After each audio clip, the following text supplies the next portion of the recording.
말씀 함께 읽도록 하겠습니다. 오늘 말씀은 마태복음 13장 52절입니다. 제가 읽겠습니다. 예수께서 이르시되 그러므로 천국의 제자된 서기관마다 마치 새것과 옛것을 그 곳간에서 내오는 집주인과 같으니라. 아멘. 원래 오늘 이 본문은 제가 연초에 늘 발표를 하듯이 거의 25주의 그 설교가 다 연말에서 연초 사이에 결정이 돼서 사무총회 때 1년 설교 스케줄이 다 공지가 됩니다. 오늘은 원래 제가 예수님의 비유 시리즈를 나가고 있는 과정에서 오늘의 비유는 예정이 없었던 비유인데 비유를 연구하다 보니 이게 우리 교회 상황에 너무 잘 맞는 비유다 싶어서 예정이 없었으나 제가 한 2주 정도 연구하고 고민을 해서 없던 비유를 넣었습니다. 왜 예정이 없었냐면 이 비유는 사실상 많이 설교되어 있는 비유가 아니기 때문에 그렇습니다. 유명하지도 않고 크게 관심이 가는 비유도 아닙니다. 아마 교회를 오래 다니신 분들 중에도 이 비유를 처음 들어보시는 분들도 있을 겁니다. 이 비유는 다른 비유들처럼 길게 늘어지지 않고 한 절로 요약이 됩니다. 그냥 한 절만 있습니다. 오늘 여러분 읽으신 대로 이 요절에 나타난 한 사람이 있는데 제자된 서기관입니다. 제자된 서기관의 특징이 뭐라고 이야기하고 있냐면 새것과 옛것이라고 이야기를 합니다. 그리고 주인은 하나님이겠죠. 새것과 옛것을 한 곳간에서 같이 꺼낸다고 이야기를 합니다. 이 제자된 서기관이라고 하는 말을 읽었을 때 저는 굉장히 짜릿했습니다. 마치 저를 이야기하는 것 같았습니다. 그리고 저는 이 제자된 서기관이라고 하는 말이 우리 교회를 지칭하는 것으로 보이기도 했습니다. 예수님이 계셨던 당시에는 크게 두 부류가 있었습니다. 대제사장과 바리새인과 서기관들로 이해되는 한 부류였습니다. 옛것을 쫓는 자였죠. 구약의 가르침을 지키기 고수하기 위해서 새 것을 이야기하고 있는 예수 그리스도를 쫓는 자들을 폄훼하고 핍박하는 자들이었습니다. 어떻게 하면 예수를 죽일까 고민하던 자들이었습니다. 제자라고 불리는 자들은 예수님의 새로운 가르침을 받아들이던 자들이었습니다. 그래서 이 두 집단은 사실상 대립 구조를 이루고 있는 것 같았습니다. 그런데 그 가운데 이 양 집단 사이에서 갈등하고 고민하는 사람들이 있었으니 바로 제자된 서기관이었습니다. 물론 제자된 서기관만 있지는 않았습니다. 요셉이라는 인물, 예수님의 아버지 요셉이 아니라 공의회 의원이었던 요셉이라고 하는 인물도 사실상 구시대적인 옛것을 좇는 그런 인물이었으나 또 예수님을 따르기도 하는 그 갈등을 갖고 있는 사람이었습니다. 성경에는 이 제자된 서기관과 같은 역할을 하고 있는 사람을 성경에서 유난히 많이 이야기를 합니다. 어쩌면 바울도 이 제자된 서기관과 같은 여정을 밟고 새 것을 향해서 나아가는 사람이었을 것입니다. 우리는 늘상 이 제자된 서기관과 같이 옛것과 새것 사이에서 갈등하는 존재들입니다. 우리는 모든 인간이 사실상 옛것을 선택하느냐 새것을 선택하느냐 사이에서 갈등을 합니다. 근데 곰곰이 생각해 보면 옛것과 새것 사이에 갈등하면서 지금에 대해서는 잘 이야기하지 않죠. 오늘 우리가 본 이 본문만 봐도 사실상 지금에 대한 언급은 없습니다. 그리고 성경을 봐도 지금에 대한 언급보다 옛것과 새것에 대한 언급이 더 많습니다. 이상하게 지금에 대한 언급은 강하게 하지 않죠. 왜냐하면 사실상 지금은 옛것의 영향을 받고 새것으로부터 침입되어지는 그런 시간대이기 때문에 그렇습니다. 순간 우리가 지금을 사는 것 같지만 결국 그것은 옛것이 돼버리고 맙니다. 그래서 저는 오늘의 이 본문이 저에게 특히 우리 교회에게 굉장히 중요한 것을 던져준 본문이라고 생각합니다. 시간에 대해서 성경은 굉장히 많은 이야기를 합니다. 시간에 대한 것만 뽑아서 추려서 하나님의 시간관을, 성경에 나타난 시간관을 책으로 한 권 내도 될 만큼 그렇게 성경은 시간에 대해서 많은 이야기를 합니다. 대표적으로 여러분이 알고 있는 거, 아주 많이 사용되는 거 두 개만 이야기하자면, 해 아래 새 것은 없나니라고 하며 사실상 새로운 것은 없고 옛 것들의 반복이라고 주장하는 주장이 있는 반면에, 이전 것은 지나갔으니 보라 새 것이 되었도다라고 하며 새 것을 지향해가는 그런 내용을 담은 성경의 본문도 있습니다. 그래서 이 두 본문이 나온 이유는 뭘까요? 왜 서로 이렇게 상반되는 이야기를 하는 걸까요? 해 아래 새 것은 없다고 분명히 이야기를 해놓고 또 이전 것은 지나갔으니 새 것이 되었도다라고 이야기를 합니다. 저는 늘상 얘기하지만 성경은 맥락 안에서 봐야만 합니다. 그 성경에서 무엇을 이야기하는지를 살펴보아야만 합니다. 그래서 해 아래 새 것이 없나니라고 한 이 본문과 이전 것은 지나갔으니 보라 새 것이 되었도다라고 하는 이 본문은 사실상 오늘 우리가 읽은 제자된 서기관이라고 하는 이 사람의 정체성 가운데 나타난다고 생각합니다. 저는 옛것에 속하려고 하는 성도도 사실은 새 것을 지향해야 되는 것이 맞고, 새 것에 속하려고 하는 성도도 사실상 옛것을 돌아보아 이 두 가지가 같이 가는 것이 맞다고 생각합니다. 아무리 살펴보고 아무리 반복해서 봐도 성경은 이 지점을 이야기합니다.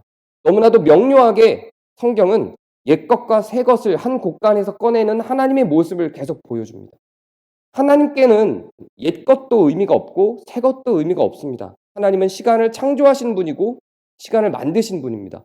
하나님은 시간 밖에 계신 분입니다. 그래서 그분은 알파요 오메가라고 이야기를 합니다. 옛것에도 하나님은 계시고 새것에도 하나님은 계십니다.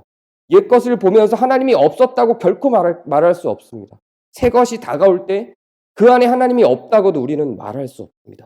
하나님은 오늘 우리가 읽은 본문처럼 옛것과 새것을 함께 꺼내시는 분입니다. 우리는 시간을 통합적으로 보기가 매우 힘듭니다. 우리는 시간 안에 있고 하나님은 시간 밖에 있기 때문에 하나님이 바라보는 구원의 여정과 우리가 생각하는 구원의 여정은 다를 수밖에 없습니다. 그건 일치될 수가 없어요. 하나님은 옛것을 강조하는 것처럼 보이지만 그 안엔 새것이 있고, 새것을 지향시키는 것처럼 보이지만 그 안엔 분명히 옛것이 있어요. 그리고 그 옛것과 새것은 묘하게 끊임없이 충돌합니다. 그리고 그 충돌하는 충돌 가운데서 우리는 어떤 지점을 계속 발견해내는데요. 그리고 그 충돌하는 지점에서, 옛것과 새것이 충돌하는 지점에서 발견된 것 같은 것이 지금은 진리인 것처럼 보이는데 또 새것이 도래하면 그것도 옛것이 돼버리면서 또 그 안에 문제들을 발생시킵니다. 제가 자꾸 칼빈 얘기를 들어서 정말 죄송한데, 칼빈은 이 부분을 주의하면서 이렇게 이야기를 했습니다. 죄된 옛것을 벗기고 죄된 새것을 분별하는 힘, 그것이 경건이라고 이야기를 했습니다. 잘 한번 들어보시기 바랍니다. 우리는 옛것과 새것을 받아들일 수밖에 없는 존재입니다. 옛것을 결코 무시할 수 없습니다. 우리에게 있는 역사성이라고 하는 게, 우리에게 이미 쌓여있는 그 지식과 우리에게 이미 쌓여있는 그 경험이라는 게 결코 무시될 수 없습니다. 옛것은 우리를 사로잡고 있고 그것이 진리인 것처럼, 옛것이 모든 것인 것처럼 우리를 장악하기도 합니다. 그리고 그 옛것으로부터 상처를 입고 그 옛것으로부터 피해를 입었던 사람들은 무던히 새것을 계속해서 추구합니다.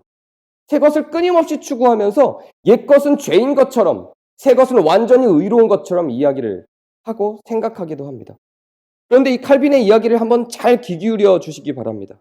죄된 옛것을 벗기고 옛것을 그냥 두는 게 아니라 받아들이는데, 옛것과 새것을 한 곳간에서 꺼내는데, 오늘 우리가 읽은 본문처럼 옛것과 새것이 함께 우리에게 다가오는데 죄된 옛것을 벗기고, 우리가 만든 역사고 사람이 만든 역사인데 과거의 것에, 옛것에 죄가 없을까요?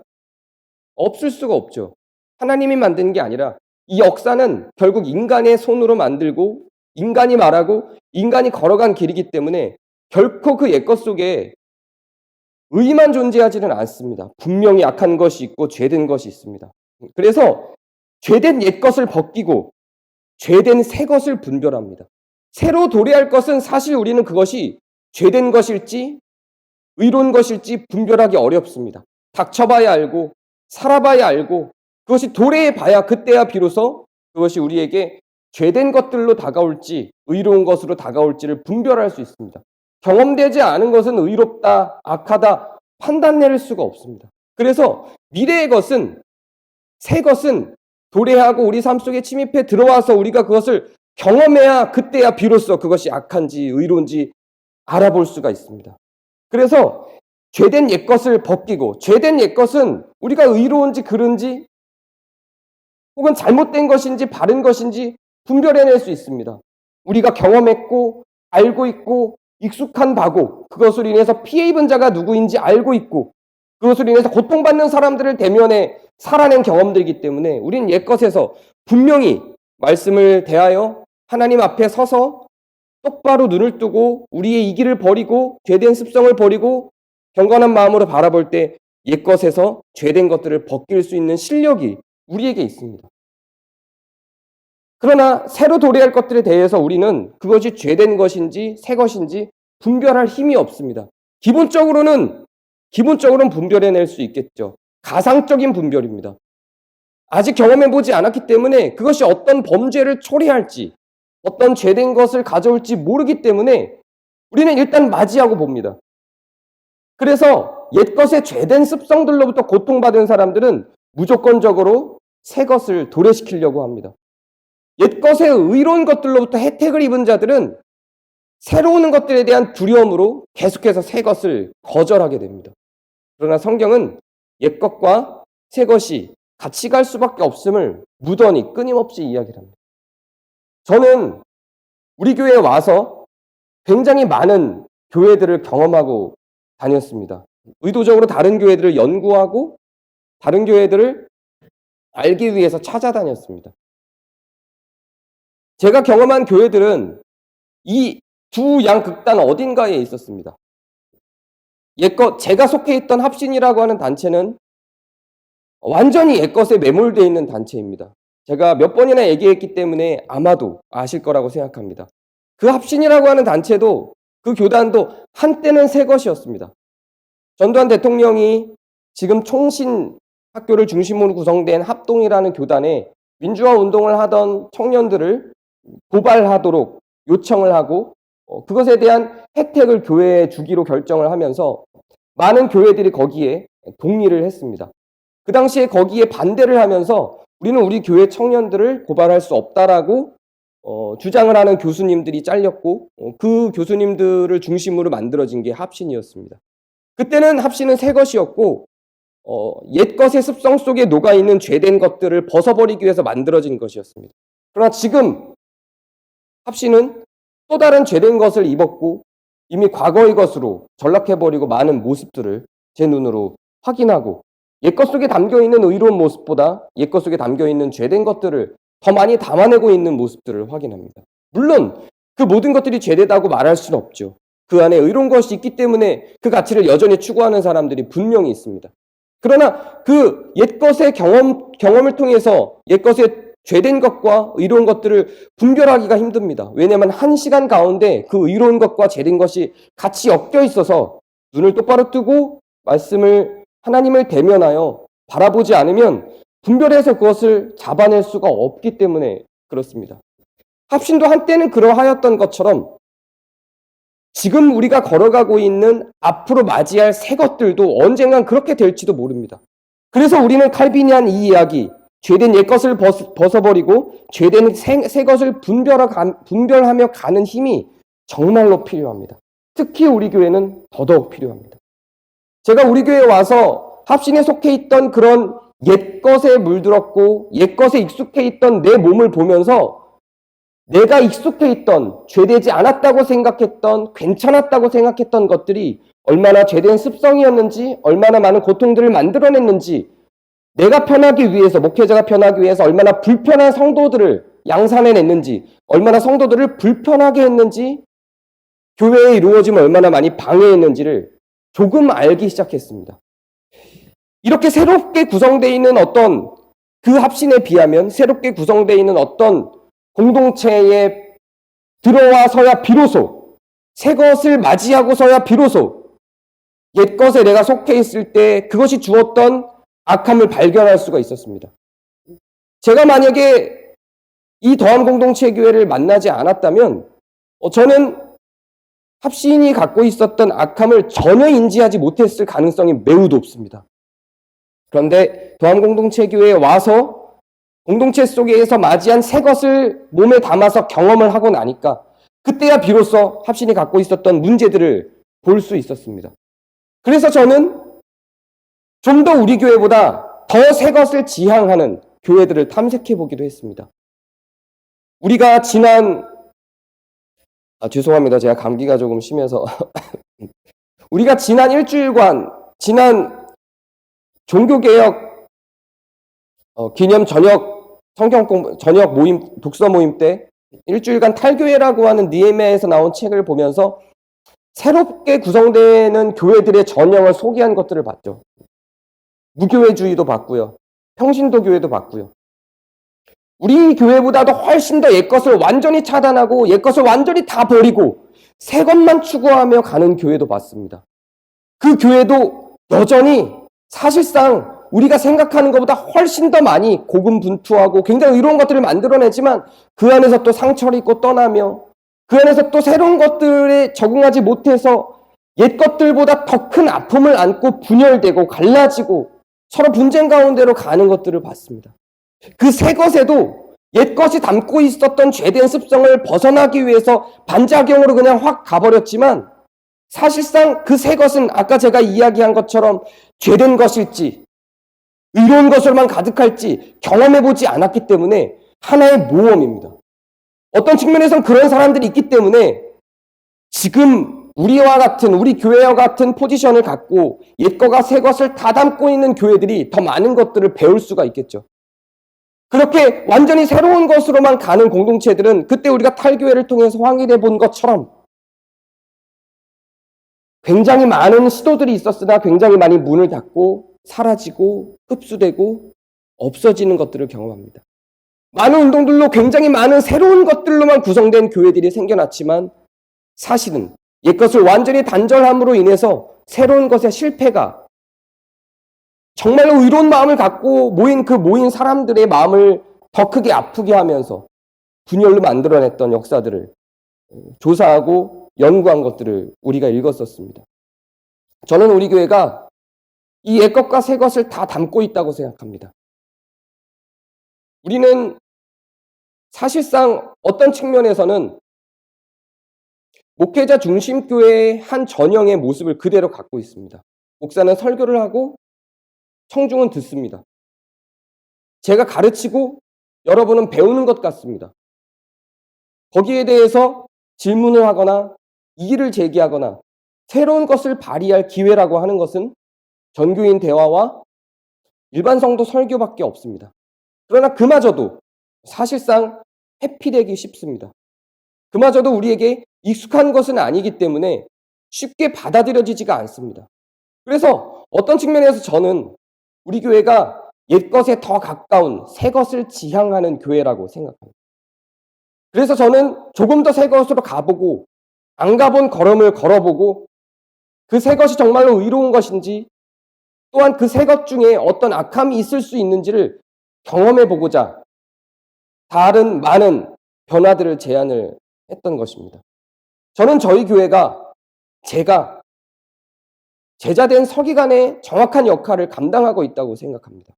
그리고 현대 교회에 변화가 역동하는 곳일수록 이 제자된 서기관들이 분명히 있어야 한다고 생각합니다.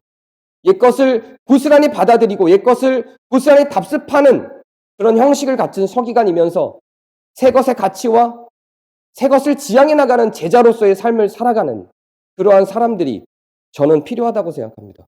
특히나 이 시대에 이 역할이 가장 중요한 역할이라고 생각하고 새것이 무산되지 않고 새것이 사라지지 않고 옛것의 죄된 것들을 벗어버리고 새것을 도래하게 만들 수 있는 아주 중요한 중추적 역할을 하고 있는 교회 중에 하나가 저희 교회라고 저는 생각합니다. 어떤 측면에서 저는 예수님의 몸된 교회가 사실상 모두 이 역할을 해야 된다고 생각합니다. 그리고 예수님도 이 역할을 하셨다고 생각합니다. 예수님은 율법을 철저히 지키시기도 하면서 상황에 따라서는 율법을 완전히 위배하기도 하셨습니다. 그래서 완전히 의로운 자로, 또 어떤 측면에 다른 사람들에게는 완전히 악한 죄인으로 사형당할 자로 여겨지며 십자가에서 돌아가셨습니다. 십자가에서 돌아가실 만한 분명한 법적 근거를 대제사장들과 바리새인들은 제시하였고, 제자들과 예수님을 위해 눈물을 흘리는 많은 사람들은 도대체 그것을 이해할 수가 없었습니다.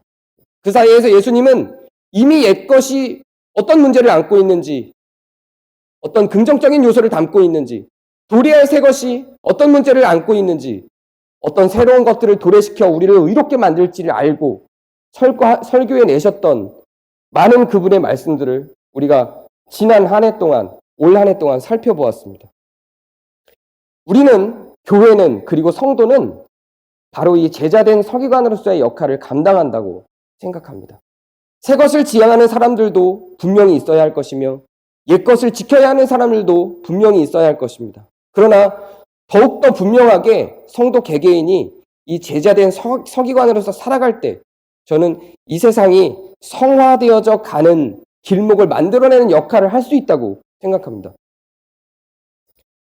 예전에 저는 끊임없이 계속 주장하는 바, 근본주의적인 종말론을 동의하지 않는다고 이야기를 했습니다. 요한계시록은 아직도 제가 해석하기 너무나도 어려운 것이었고, 우리가 2018년도에 요한계시록을 함께 공부하면서 제가 요한계시록에 대한 해석이 틀리기도 하고, 처음에 설교하고 처음에 성경 공부했던 요한계시록의 해석을 후반에 가서는 바꾸기도 하고 죄송하다고 사과를 하기도 하는 해프닝들도 많이 있었죠. 지금도 사실은 요한계시록은 잘 모르겠습니다.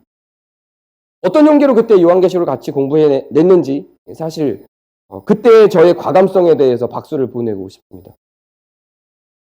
아직도 여전히 요한계시록이 저한테는 미지의 세계이지만, 분명한 것 하나는 우리에게 다가올 미래는 점점 의로워지고 점점 선해진다는 것입니다. 분명하게 몇 번이나 몇 군데에서나 확실하게 이 세상이 점점 성화되어져 가고 있는 것을 성경은 확인시켜 줬습니다. 그리고 우리는 역사를 통해서도 그것을 확인합니다. 100년 전보다 지금은 의롭습니다. 1000년 전보다 지금은 의롭습니다. 2000년 전보다 지금은 의롭죠. 2000년 전보다 1000년 전은 의로워졌고요. 1000년 전보다 100년 전은 의로워졌죠. 우리가 구약시대의 성경을 보면 극악무도한 일들이, 잔악한 일들이 너무나도 많이 일어나죠. 아기를 삶아 먹습니다. 어떻게 이런 일들이 가능할까요? 도대체 이해할 수 없는 일들이 있습니다. 많은 옛것을 지닌 어른들은 세상이 점점 악해져 간다고 하지만, 결과적으로 큰 그림을 놓고 보면 세상은 점점 선해져 가는 것을 부정할 수가 없습니다. 그래서 한 개인이 성화되어져 가듯이 이 세상도, 이 역사도 성화되어져 가고 있다는 것을 저는 분명히 인지하고 있고, 몇 차례에 걸쳐서 성경 속에 나타난 그 증언들을 증거했던 것으로 기억합니다. 분명히 이 세상은 성화되어져 갑니다. 그래서 저는 옛것을 기반으로 새것을 지향하는 것이 교회의 모습이라고 생각합니다. 교회의 형태는 끊임없이 변했습니다.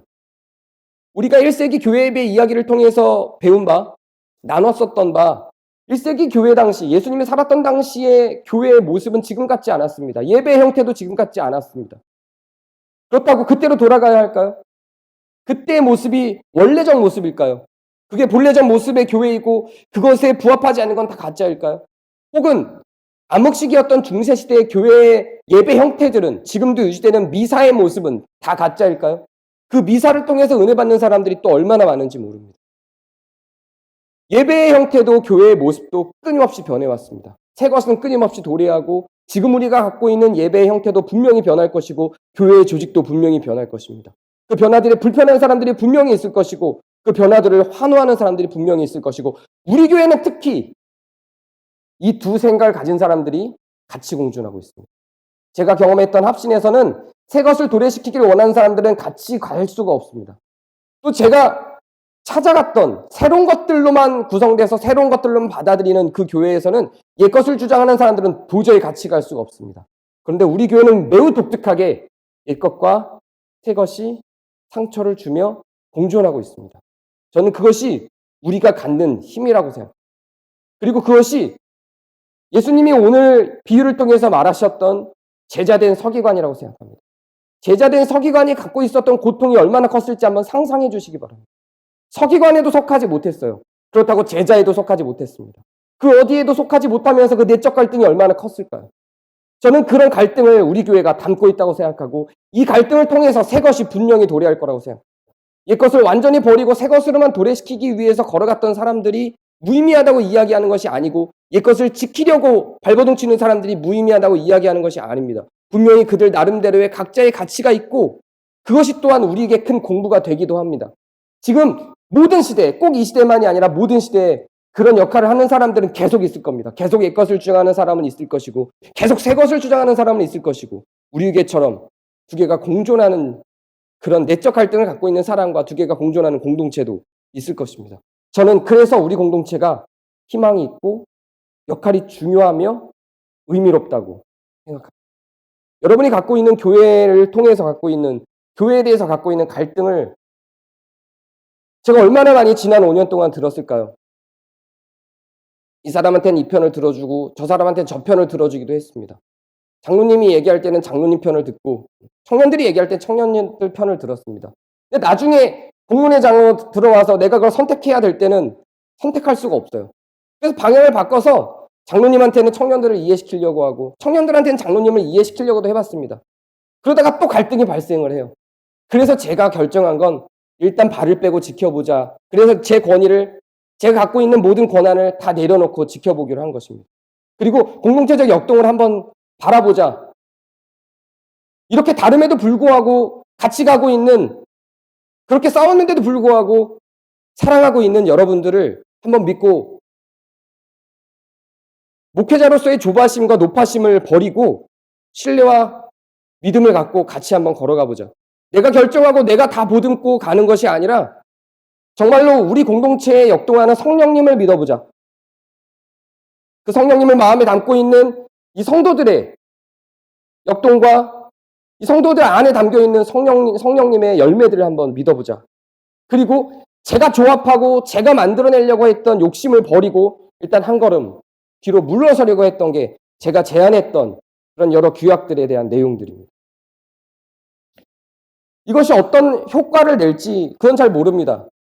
사실은 제일 효과적인 건 제가 익숙한 방법, 제가 목회자로서 합신해서 배웠던 거 제가 결정하고 나를 따를 사람 따라오고 안 따를 사람 말아라 이러고 제가 추진력 있게 막 끌고 가는 것, 그것이 더 성공지향적으로 교회를 위해서는 좋을지도 모르겠습니다. 그러나 아무리 생각해도 제가 새로운 공동체를 만나서 새 것을 맛보고 나니 옛것이 취했던 방식의 모순들이 너무나도 많이 보여서 도저히 그렇게는 갈 수가 없는 겁니다. 그래서 저는 여러 변화들을 제안한 것은 신뢰와 믿음에서이지 불신에서가 아닙니다. 그리고 우리는 제자된 서기관으로서의 역할을 충분히 감당해낼 수 있는 그런 공동체라고 저는 생각합니다. 그리고 그런 공동체가 분명히 이 시대에 있어야 새 것들이 도래해서 중세를 벗어나 교회 개혁이 일어난 것처럼 옛것들을 벗고 새로운 교회로서 모습들을 연구하고 만들어내서 소개할 수 있는 역할을 할 수 있다고 생각합니다. 저는 비록 작고 힘이 없는 공동체이지만 그런 역할을 충분히 할 수 있는 공동체로 하나님께서 우리를 작게 부르고 계시다고 믿어 의심치 않습니다. 그리고 그럴 수 있는 가능성들을 지난 5년 여러분을 통해서 수차례 여러 군데에서 확인을 했습니다. 불편하실 겁니다. 새 것을 도래시키고 싶으신 분들은 옛것이 우리 교회 가운데 여전히 있는 것이 짜증날 수도 있습니다. 또 옛것을 지키고 싶으신 분들은 새 것이 자꾸 침입해 들어오는 것에 대해서 불안할 수 있습니다. 그러나 한번 서로를 받아들이고 새로운 형태의 옛것과 새것이 한 곳간에서 같이 꺼내지는 모습을 만들어 갔으면 좋겠습니다. 그렇게 나올 수 있는 결과물이 무엇인지 저도 알지 못하지만 그 결과물 가운데 저는 성령님의 도우심이 분명히 있고 그 역할이 현대교회 또 미래교회에 필요하다고 생각합니다. 그러한 길을 향해서 여러분들에게 제안 드리고 여전히 그렇다고 내가 맞으니 우리는 이렇게 중립적인 자세를 취하자 이렇게 얘기하는 게 아닙니다. 그런 게 아니라 다시 옛것으로 돌아갈 수도 있겠죠. 다시 새 것으로 갈 수도 있을 겁니다. 어떤 그림으로 나올지는 모릅니다. 그걸 다 알고 설계하고 가지 않아요. 절대로. 예전에 한 집사님이 성경 공부를 하면서 목사님에게는 앞으로 추진될 것에 대한 어떤 그림이 있지 않을까 하는 신뢰가 있다고 저한테 말씀하셨는데 없어요. 그런 거. 그런 거 없어서 아무것도 없어서 내 것이 다 포기가 되어서 제 권한을 포기를 하는 겁니다. 그러니까 여러분들이 만들어가는 겁니다. 그리고 같이 만들어가는 것이고 우리 안에 있는 성령님이 만들어가는 겁니다. 아집을 부리셔도 괜찮고 고집을 하셔도 괜찮습니다. 다만 같이 있어 주시고 함께 걸어가 주시고 그 주장을 놓지 말고 끝까지 주장하시다가 아닌 것 같으면 포기도 할 줄 알면서 그렇게 같이 걸어가 주셨으면 좋겠습니다. 늘 이런 갈등이 있을 때마다 오늘의 설교를 잘 기억해 주시고 제자된 서기관으로서의 우리의 정체성을 함께 고민해 주셨으면 좋겠습니다. 기도하겠습니다.